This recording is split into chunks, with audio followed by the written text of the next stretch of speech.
तो यहाँ पे हम करेंगे class 11th NCERT chemistry book unit first, problem है 1.4।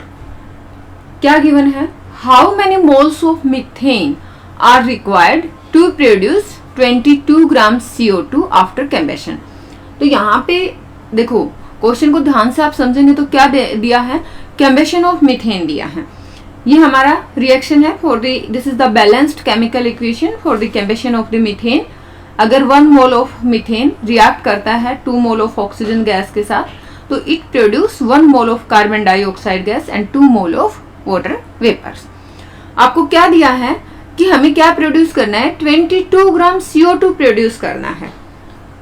तो सबसे पहले हम बैलेंस्ड केमिकल इक्वेशन से क्या देख पा रहे हैं कि 1 मोल CO2 प्रोड्यूस्ड होता है from 1 mole of methane gas.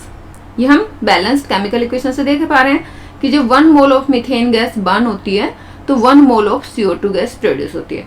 तो यहाँ पे अगर हम बाय मास देखें तो 1 मोल ऑफ मीथेन गैस में होते हैं 16 ग्राम और 1 मोल ऑफ CO2 गैस में होते हैं 44 ग्राम।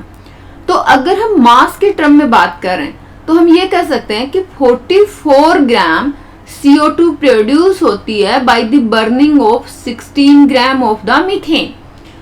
तो हमें चाहिए कितना? 22 ग्राम CO2 चाहिए। तो 22 ग्राम CO2 प्रोड्यूस होगी by the burning of 8 gram of methane. अब यहाँ पे हमें पूछा है कि मीथेन के कितने मोल्स रिक्वायर्ड होंगे। तो हमारे पास 8 ग्राम मीथेन आ गया, तो ये हमारे पास आ गया मास। इसको हम कन्वर्ट कर देंगे नंबर ऑफ मोल्स में। तो number of moles of methane कितने रिक्वायर्ड है? 8 ग्राम में हम 8 ग्राम को कन्वर्ट कर लेंगे नंबर ऑफ मोल्स से। नंबर ऑफ मोल्स का फॉर्मूला होता है given mass upon molar mass. यहाँ पे हमारे पास मास कितना है? 8 ग्राम। मोलर मास मीथेन का कितना है?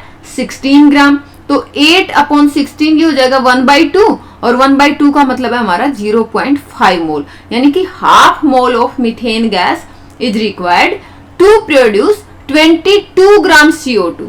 1 मोल रिक्वायर्ड है टू प्रोड्यूस 44 ग्राम और 22 ग्राम प्रोड्यूस करनी है तो half mole methane gas is required.